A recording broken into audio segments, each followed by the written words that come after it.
Thank you very much. Good afternoon, everyone. I'd like to call this special Friday meeting of the Assembly Committee on Natural Resources to order. Madam Secretary, would you please call the roll? Assemblywoman Anderson? Present. Assemblywoman Black? Here. Assemblywoman Brown May? Here. Assemblywoman Carlton? Here. Assemblywoman Cohen? Assemblyman Ellison? Assemblywoman Gonzalez?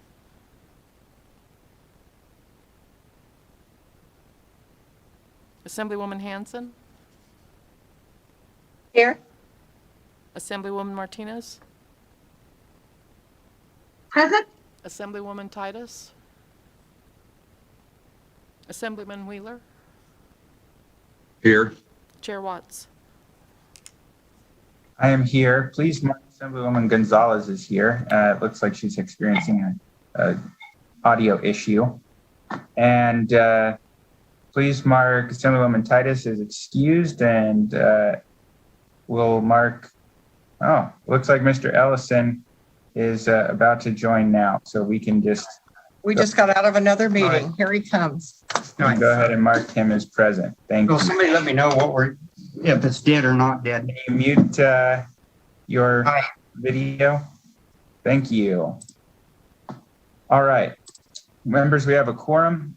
Since we are just doing work session today, I'm going to keep the housekeeping items to a minimum, other than to note that if any members of the public wish to provide public comment, they can register to do so on the legislative website. We'll ask them to limit their remarks to 2 minutes. And then for all members, please remember to mute when you are not on the, when you're not speaking. When making a motion or second, please make sure to provide your name, or otherwise make sure you've got my attention so we can get an accurate record. And when we vote roll call, please say yes or no. With that, committee, we have 6 items planned for work session today. As a reminder, when doing work session, we don't typically take testimony, although we do have some amendments that have come in recently, so we may have bill sponsors and others clarify questions that come up. So with that, we'll begin our work session with Assembly Bill 102, which revises requirements for the issuance of certain annual permits for entering, camping, and boating in state parks and recreation areas. And Mr. Stinisbeck, our policy analyst, will lead us through the work session document for this bill. Mr. Stinisbeck, please proceed whenever you're ready. Mr. Chairman, if I could interrupt just on a point of order. My work session document here shows 4 items. I was just wondering if you could read them off so I could pull those files and have them ready. Certainly. And the agenda does include possible work session on other matters previously considered. So for the edification of you, Mr. Wheeler, and members of the public, we are planning to work session AB 102, AB 146, AB 170, AB 209, AB 356, and AB 399 today. Thank you. Stinisbeck, we will again begin with AB 102. Please proceed when you're ready. Thank you, Chair Watts. For the record, Jan Stinisbeck with the Research Division of the Legislative Council Bureau. As partisan central staff, I cannot advocate for or against any measure comes before this committee. Assembly Bill 102 was heard in this committee on March 10th, and it removes the requirement for the Division of State Parks of the State Department of Conservation and Resources to impose an administrative fee on annual state park permits for Nevada disabled veterans who can receive such a permit free of charge but have to pay that administrative fee. There was one amendment proposed by Assemblywoman Krasner, which would make the following change. It would remove the 10% service-connected disability minimum requirement, and it reverts the division's authority to charge the administrative fee. I would like to point out that on Alice should also be email correspondence by Administrator Mergel addressing questions of the fiscal note. With that, thank you, Chair. Thank you, Mr. Stinisbeck. Any questions from members of the committee? And I will note I have got everyone on gallery view, so you can also flag me down by hand instead of putting something in the chat as we go through this work session. Seeing none, I'd accept a motion to amend and do pass Assembly Bill 102. I motion to amend and do pass. I've got a motion from Assemblywoman Gonzalez, and I believe I have a second from Vice Chair Cohen. Is there any discussion on the motion? Seeing none, will the secretary please conduct a roll call vote? Assemblywoman Anderson, Yes. Assemblywoman Black, Yes. Assemblywoman Brown May, Yes. Assemblywoman Carlton, Yes. Assemblywoman Cohen, Yes. Assemblyman Ellison, Yes. Assemblywoman Gonzalez, Yes. Assemblywoman Hanson, Yes. Assemblywoman Martinez, Yes. Assemblywoman Titus, Assemblyman Wheeler, Yes. Chair Watts. Yes. Thank you. The motion carries unanimously of the members present. Congratulations, Assemblywoman Krasner. I will assign the floor statement to you with Assemblywoman Hanson as a backup. Thank you, Chairman Watt. Thank you. With that, we'll move on to the next item on our work session, which is Assembly Bill 146, which revises provisions relating to water. Mr. Stinisbeck, if you can please walk us through the work session document for this bill when you're ready.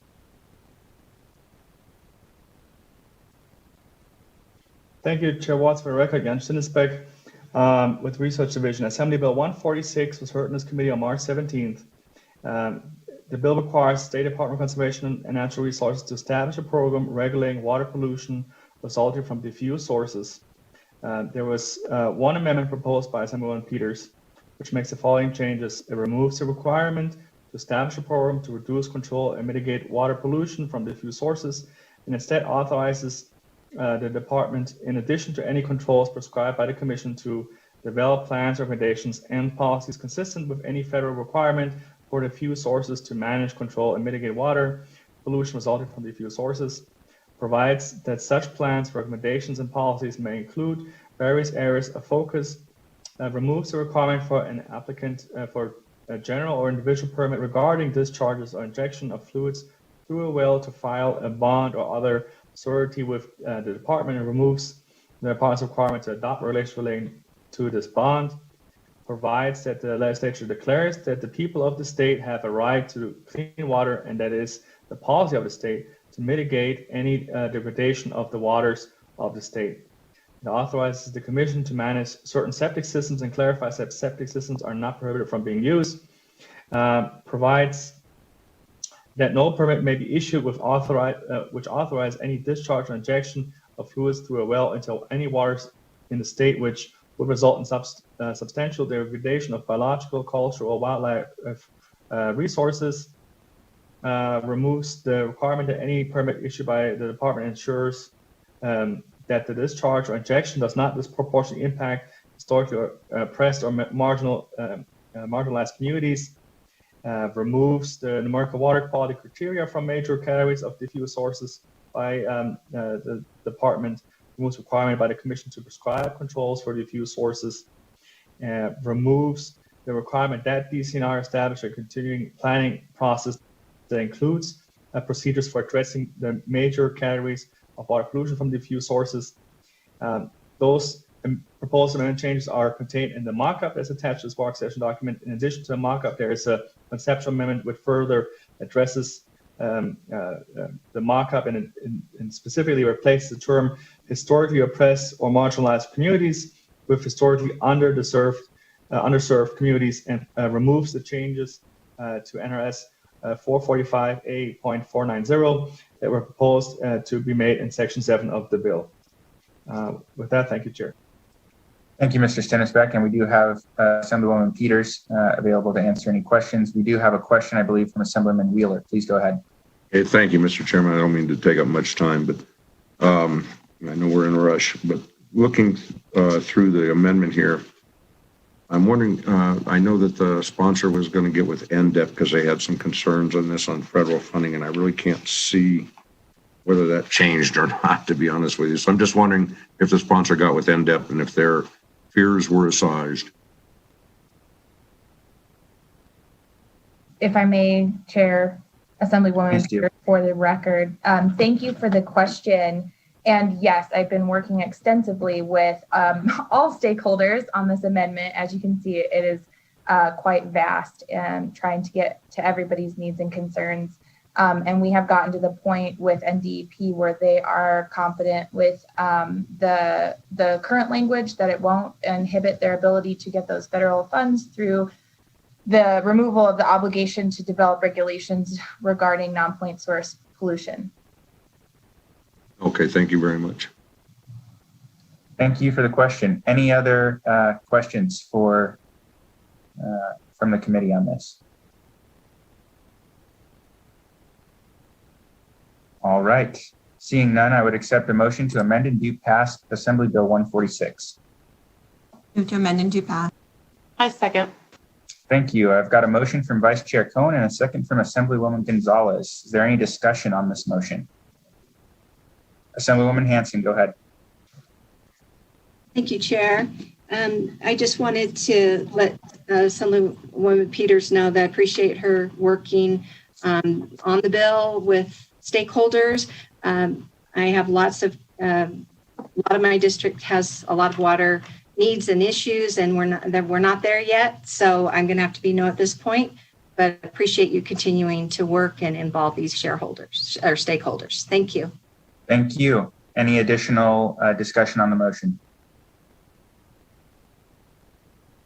Seeing none, will the secretary please conduct a roll call vote? Assemblywoman Anderson, Yes. Assemblywoman Black, No. Assemblywoman Brown May, Yes. Assemblywoman Carlton, Yes. Assemblywoman Cohen, Yes. Assemblyman Ellison, No. Assemblywoman Gonzalez, Yes. Assemblywoman Hanson, No. Assemblywoman Martinez, Yes. Assemblywoman Titus, Assemblyman Wheeler, No. Chair Watts. Yes. Thank you. That motion carries. I'll assign the floor statement for this bill to Assemblywoman Peters with Assemblywoman Anderson as a backup. With that, we'll move on to our work session for Assembly Bill 170, which revises provisions governing animals.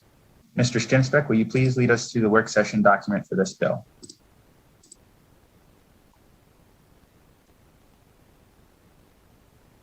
Thank you, Chair. For the record, Jan Stinsbeck with the Research Division.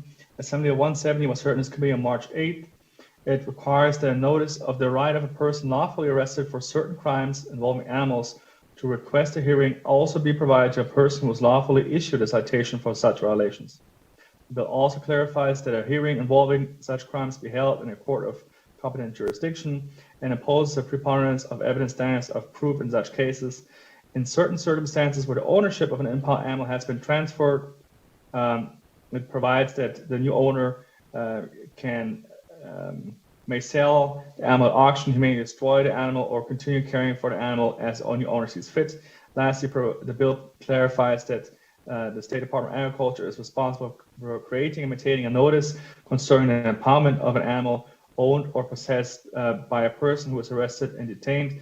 There have been several amendments proposed to this bill from various stakeholders, among them the Nevada Humane Society, the City of Boulder City, the State Department of Agriculture, and a representative with Brownstein, Hyatt, Farber Schreck. The majority of those amendments are attached to the work session document. The first document after the bill page is a summary of the language for the committee's review. And I'll just give a quick summary of the proposed amendments as well.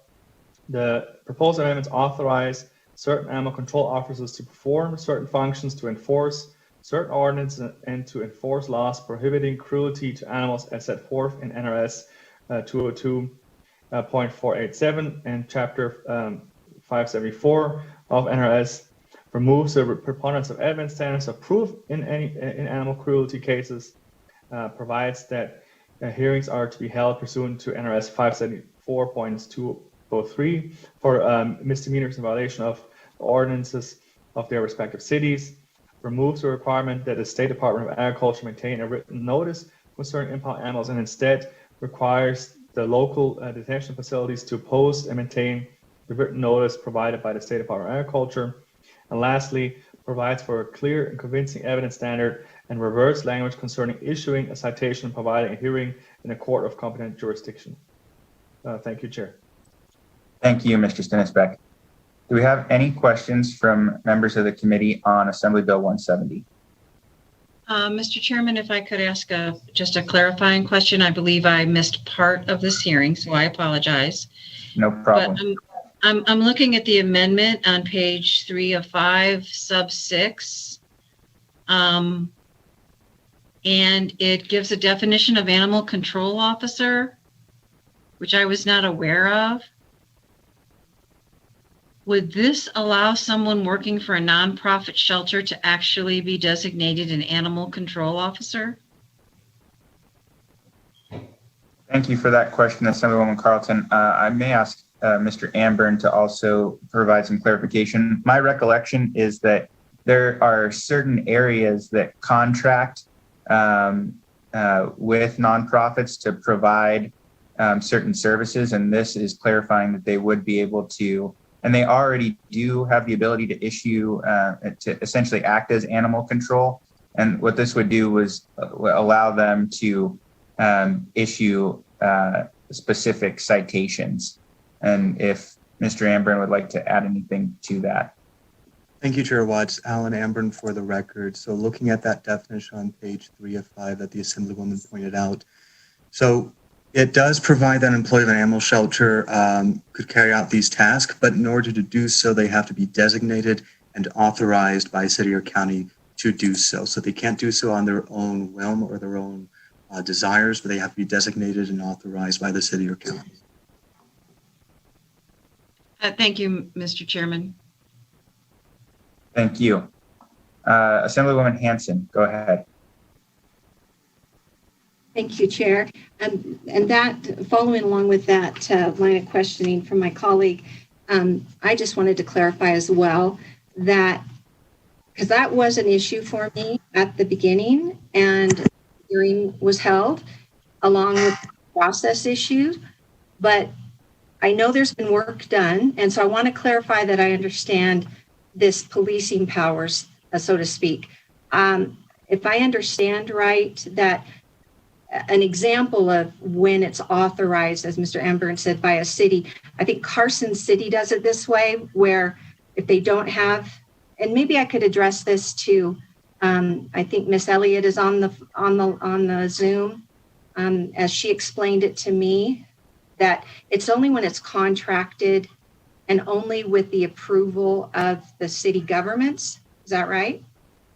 Go ahead. Yes. Yes, thank you. Thank you, Mr. Chairman. Through you to Assemblywoman Hanson. That's absolutely correct. The city of Carson City actually contracts with the Nevada Humane Society, and the Nevada Humane Society representatives serve as the animal control officers on behalf of the city. And if I could continue, how long has that been in existence, that it's functioned that way?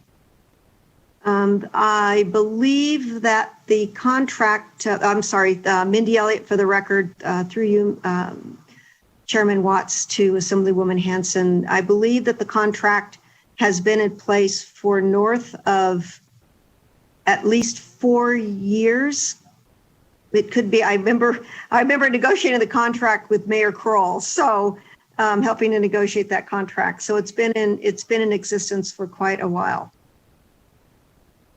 And Chair, if I might, just because I've gotten to a yes, I was originally a no, but another thing. So I'm thinking, because Carson City is a little bit different than a lot of the communities because we have counties. I'm assuming a lot of our counties have animal control, and that this will be more of an outlier where you give a nonprofit or somebody like the Humane Society this kind of policing authority. So this would be really a rare exception. Am I kind of right in understanding that most counties probably have an animal control officer of some sort? This is Chair Watts. That is correct. I know that down in Southern Nevada, we have local governments have animal control entities.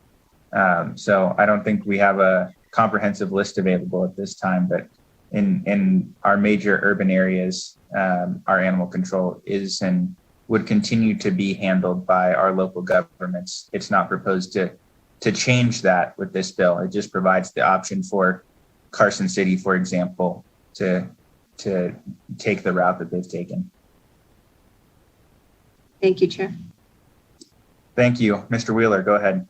Thank you, Mr. Chair. That opened up another question for me. Don't some of these nonprofits, like the Humane Society, don't they use volunteers in these positions who would not be trained in this? I'll let Ms. Elliott speak to that. Thank you, Mr. Chairman. Through you, for the record, Mindy Elliott, with Capital Partners representing Nevada Humane Society. Through you, Mr. Chair, to Assemblyman Wheeler. The staff that is representing the Carson City Animal Control through Nevada Humane Society are all paid staff. There are no volunteers that are working in this capacity. They are all trained professionals working in these capacities. Okay, thank you. What about any other counties, or do you know? Through you, Mr. Chair, to Assemblywoman Wheeler, I'm Mindy Elliott on behalf of Capital Partners and Nevada Humane Society. I can't respond to the other counties. I just know that we, as the Nevada Humane Society, are the animal control for Carson City. And part of the reason that this request is in place is that the current way the current law is, our staff who are serving on behalf of Carson City, if there is an issue, we actually have to take a sheriff off of the streets and have them meet our animal control officer in order to issue a citation. And it was deemed that it would be a better use of the sheriff's time to not have to serve the people in a better way than to meet our animal control officers who are trained. And it's only very specific for any type of animal issues. If that's your question. Yeah, thank you. Thank you for the question. Thank you. Are there any other additional questions on this bill? Seeing none, I'd accept a motion to amend and do pass AB 170. So moved. Thank you. I've got a motion from Vice Chair Cohen. Do I have a second? Second, Anderson. Thank you. I've got a second from Assemblywoman Anderson. Is there any discussion on this motion? Vice Chair Cohen, go ahead. Thank you for recognizing me, Chair. I have not been involved in this bill, and the negotiations, but I do remember this from last session. And, this is one of those issues where there's not really perfect answers, and we're not going to get to where we need to be to have all those concerns addressed 100% for everyone. I think but considering that we're dealing with limitations on the system for the counties, rights of owners, welfare of the animals. I just appreciate the work that's been done and think that we're, I don't want the perfect to be the enemy of the good. And so I really appreciate that. And thank you, Assemblywoman Martinez, and for everyone else who's been involved that who clearly have been working very hard on this. Thank you. Any additional discussion on the motion? Seeing none, will the Secretary please conduct a roll call vote?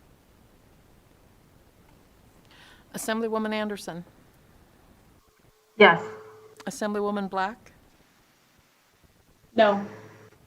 Assemblywoman Brown May. Yes. Assemblywoman Carlton.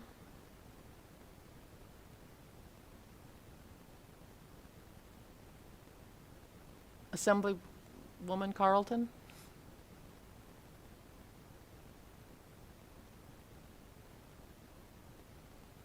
Assemblyman Ellison. No.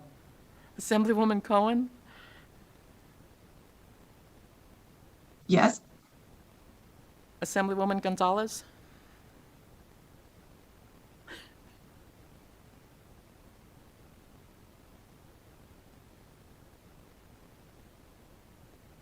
Assemblywoman Hanson, what's going on? Yes. Assemblywoman Martinez, Yes. Assemblywoman Titus, Assemblyman Wheeler, No. Assemblywoman Carlton, Yes. Assemblywoman Gonzalez,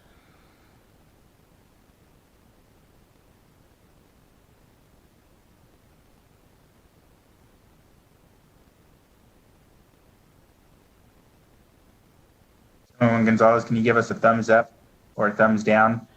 Okay. Chair We have a Watts. yes, Councilwoman Gonzalez, and I am a yes. Thank you, members. That motion carries. I'll assign the floor statement to Assemblywoman Martinez. With Thank you, Peter. Thank you. With that, we'll move on to Assembly Bill 209, which prohibits the removal or disabling of the claws of a cat under certain circumstances. Mr. Stinsbeck, will you please lead us through the work session document for this bill? Thank you, Chair Watts. For the record, Jan Stinsbeck with the Research Division of LCB. Assembly Bill 209 was heard in this committee on March 31st. It prohibits a person from removing or disabling the claws of a cat except if necessary to address the physical medical condition of the cat. The bill specifically prohibits a person from removing or disabling the claws of a cat for cosmetic, aesthetic, or convenience reasons in keeping or handling the cat.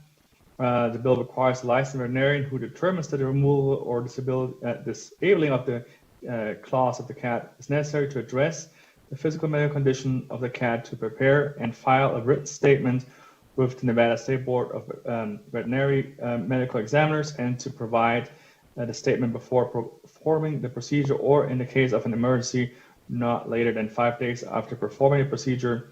Lastly, the bill prohibits civil penalties and provides that a licensed veterinarian who violates any provisions of this bill is subject to disciplinary action by the board. There was one amendment proposed by this committee, which removes the requirement of a licensed veterinarian to provide a written statement to the Nevada State Board of Veterinary Medical Examiners, along with the corresponding civil penalties. And this is only in its conceptual form. And I believe there has also been a correspondence on the issue of the fiscal note from the board. However, that's not up on analysis at this time. Thank you, Chair. Thank you, Mr. Stinisbeck. Are there any questions from the committee on Assembly Bill 209?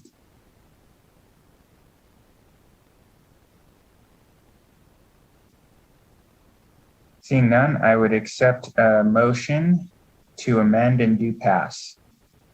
So moved. Second from Vice Chair Cohen. I believe that was a second from Assemblyman Wheeler. Is there any discussion? Not perfect, but it's close.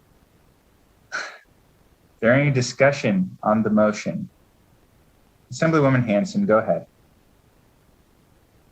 Thank you, Chair. I'm chatty today. So remember, my cats are not declawed, but I'm going to be a no. I would prefer a different route. I think education works wonderfully. It works great with spay and neutering, and it's also, I think it would work here. I think a lot of people are becoming more and more aware. So I'm not a fan of the ban, but appreciate the work, appreciate the opportunities from all of us to get more educated on this, and hope the education continues. Thank you. Thank you. Additional discussion?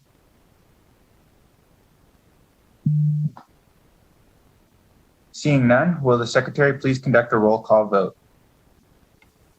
Assemblywoman Anderson, Yes. Assemblywoman Black, I'm a yes. Assemblywoman Brown May, Yes. Assemblywoman Carlton, Yes. Assemblywoman Cohen, Yes. Assemblyman Ellison, No. I'm sorry. Yes. I hope you got that right, because I think it's declawed. It's too late. Assemblywoman Gonzalez? Yes.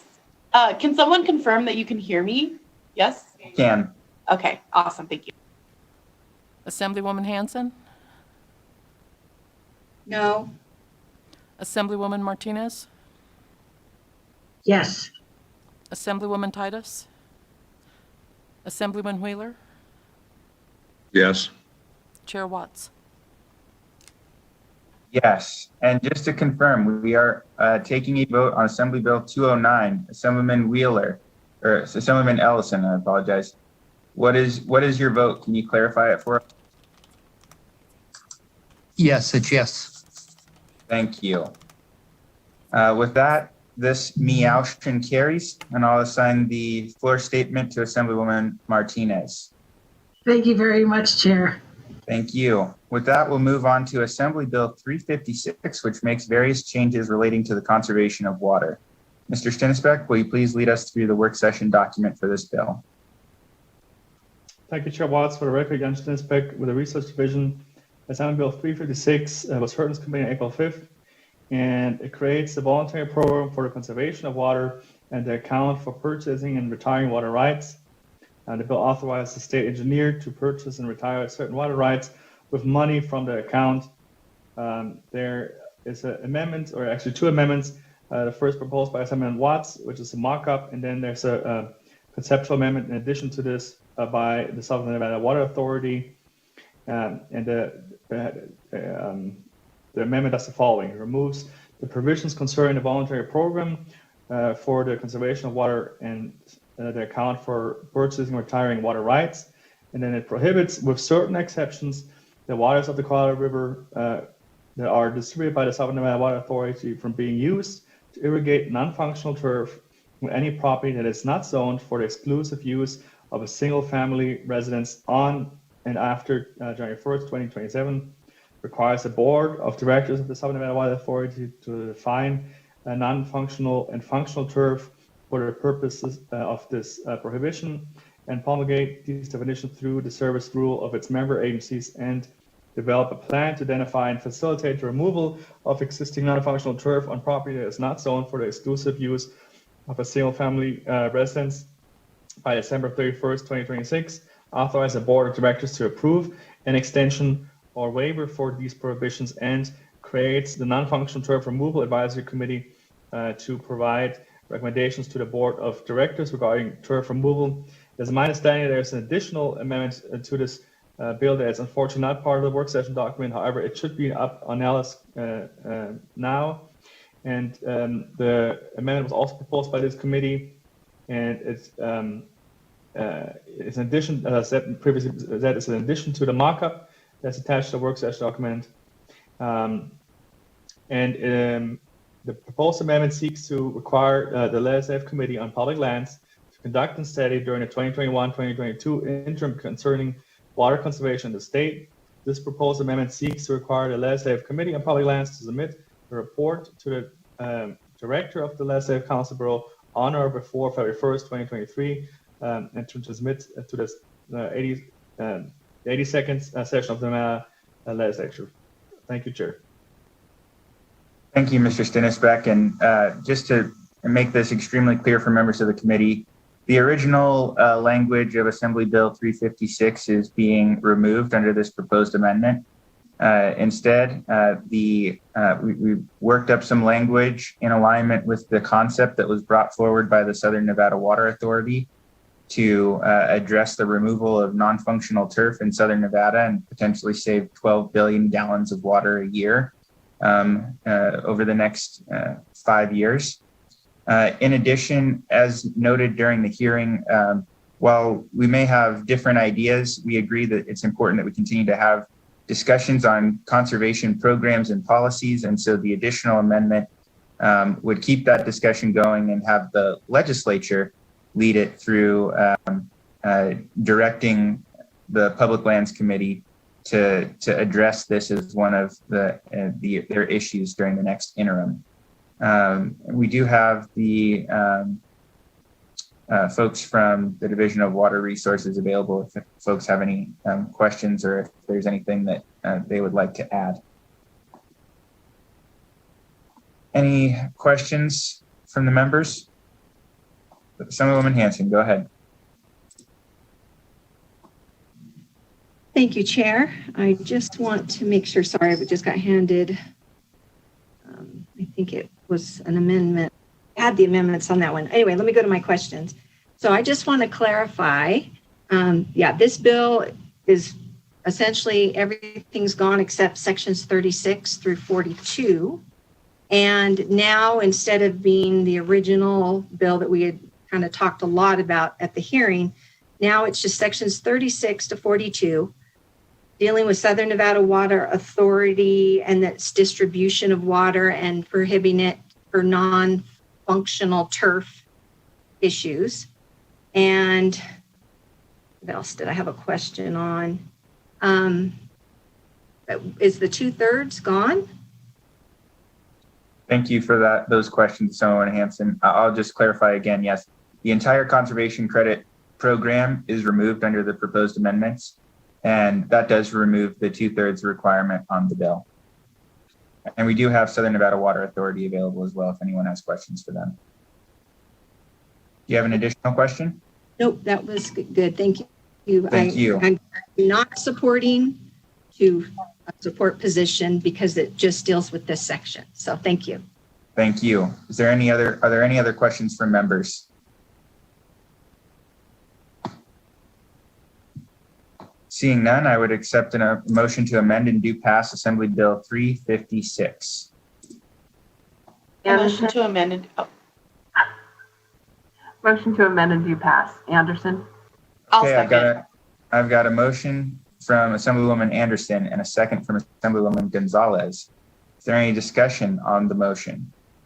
Vice Chair Cohen, please go ahead. Thank you, Chair. And I'm sorry I didn't think to raise this sooner, but it just kind of hit me as we were going through it during the work session. And I guess I just want to make sure that the subcommittee is cognizant of multifamily dwellings, because when I was thinking about what we're doing, I was just thinking about single family and I know there's a difference between under this, for instance, parks at an apartment complex and green belts. But I think for some of those families in the multifamily dwellings, those green belt areas may be more functional to them than people who live in houses realize. And so, yeah, I'd like to put that out there and hope that due consideration is paid to those families in those dwellings. Thank you, Vice Chair Cohen. And yeah, this is a little bit more discussion on the item, but I believe the language specifically addresses non-functional turf, and it addresses turf that is not in residential. So that includes single family and multifamily areas. And in addition, the committee that is proposed would include all the stakeholders that are affected to determine exactly what uses are functional and not, and to allow the use of areas that actually do serve a function other than ornamental. If I may, thank you, Chair. And I'm sorry, I guess I misread because I thought I did read in something about specifically single family, and maybe just in the rest of the work session, I wasn't catching exactly how this played into there. And again, I guess my point is that sometimes that stuff that may look just ornamental in the multifamily homes actually is more than that for the people who live there. But certainly I support this, and like I said, just want to put that out there for the subcommittee to consider as they work forward should this bill pass. So thank you for the time. Thank you very much. And there will be a full hearing on this in the Senate. And then assuming that it is passed into law, this committee will further dig into those issues in a public and open process. Is there any other discussion on the motion?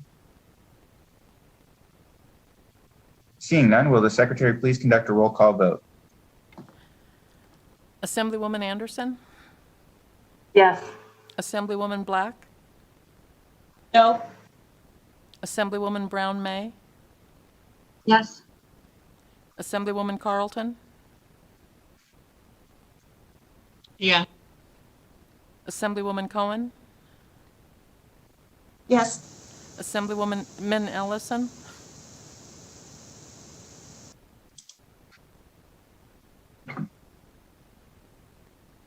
Assemblyman Ellison? No. Assemblywoman Gonzalez? Yes. Assemblywoman Hanson? Yes. Assemblywoman Martinez? Yes. Assemblywoman Titus? Assemblyman Wheeler? No. Chair Watts? Yes. Thank you, members. That motion carries. I will take the floor statement on AB 356. Brings us to the last item up for work session today, which is Assembly Bill 399, which revises provisions governing the production and sale of eggs and egg products. Mr. Stinisbeck, will you please lead us through the work session document for this bill? Thank you, Chair Watts. For the record, Jan Stinisbeck with the Research Division of LCP.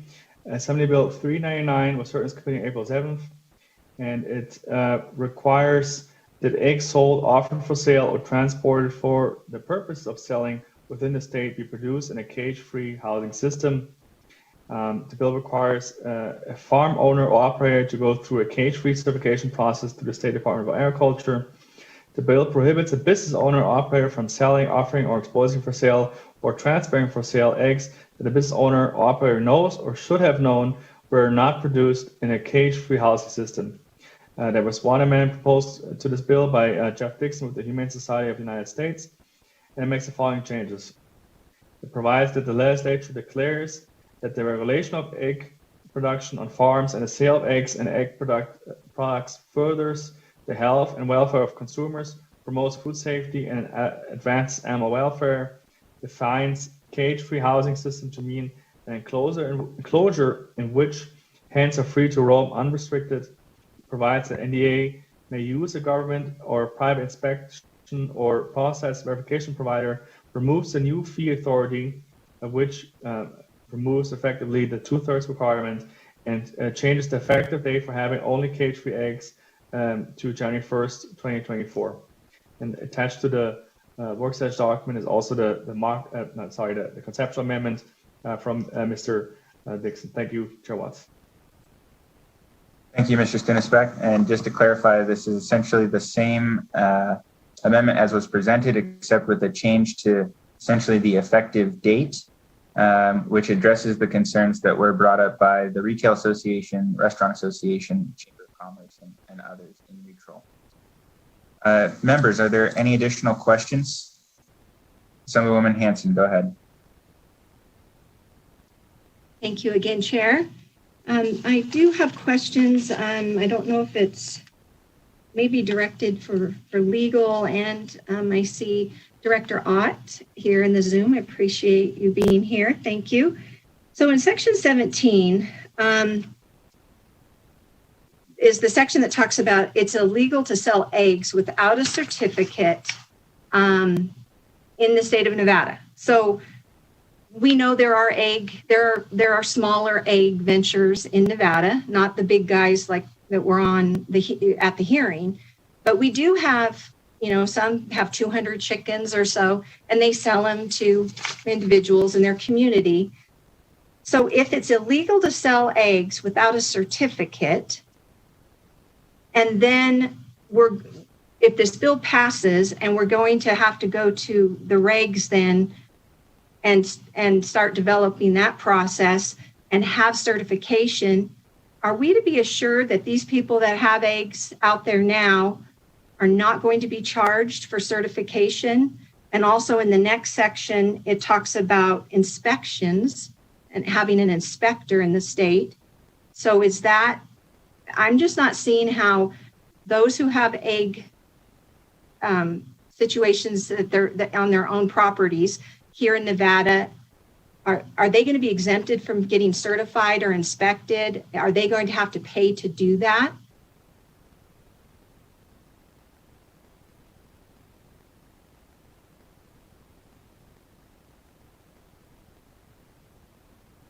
Or maybe I could ask this of Director Watt. Thank you. I was on mute. I actually would like to ask Director Ott to respond to your question, Assemblywoman. I think the broader point that you're getting to is, does this expand the existing regulatory footprint of the department over egg production? In other words, is there anyone who is producing eggs right now who does not have to go through a certification or other processes with the department that would were this bill to be enacted? May I, Chairman Watts? Please go ahead. All right, thank you, Chairman. This is Jennifer Ott, Director of the Department of Agriculture. Hello, Assemblywoman Hanson. It's nice to see you. Yes, so the answer to your question is that egg producers in the state are currently captured under our producer certificate program. So if you are selling eggs in the state, if you are a producer of eggs in the state, that you are currently captured under the producer certificate program, and you are receiving an inspection and pay the nominal producer certificate fee currently. So this bill does not expand that.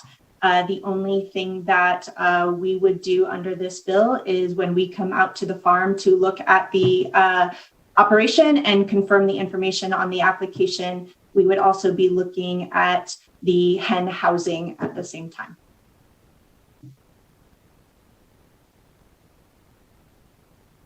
Okay, if I could expand a little bit down into that on the amendment, page 6, we're still in section, the new 17, number 4 down at the bottom. The department may use a government or private inspection or process verification provider to ensure compliance with the other sections. So if they have to have inspections, there's going to be no fee passed on to these egg producers in Nevada currently. That if this goes into effect as law and then into regulation, the Department of Egg is just going to absorb any of those costs and not pass them on to the egg producers here in Nevada. Would you like to respond?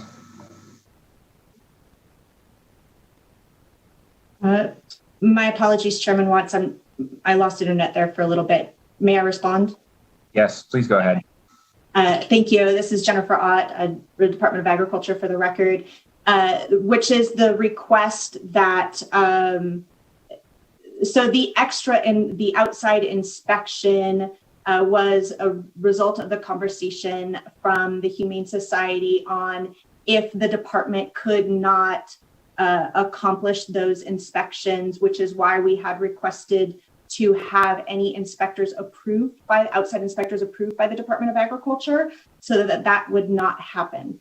There is no additional fee in this bill, whether it's the Department of Agriculture or outside inspectors.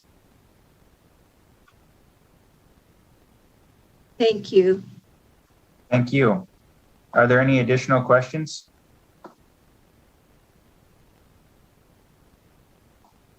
Seeing none, I'd accept a motion to amend and do pass Assembly Bill 399.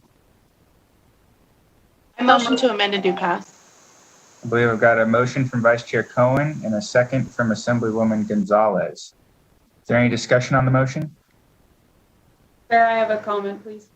Go ahead, Assemblywoman Black. I am going to vote no, but reserve my right to change on the floor, please. Thank you. Any other discussion on the motion?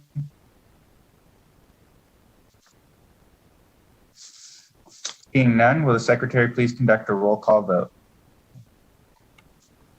Assemblywoman Anderson? Yes. Assemblywoman Black? No.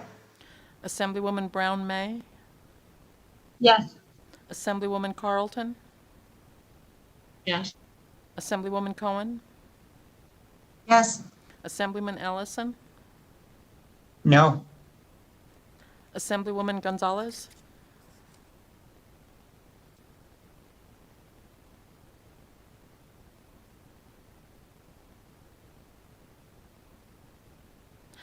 Yes. Assemblywoman Hanson, Yes. I'm sorry. No. No. Assemblywoman Martinez, Yes. Assemblywoman Titus, Assemblyman Wheeler, No. Chair Watts. I am a yes. Thank you, members. That motion carries. I will take the floor statement on that bill. That brings us to the last item on our agenda, and thank you all for your questions and work in getting us through that. The last item on our agenda is public comment. So with that, we'll go to Broadcast Production Services to see if we have any callers wishing to provide public comment at this time. Thank you, Chair. To provide public comment, please press *9 now to enter the queue.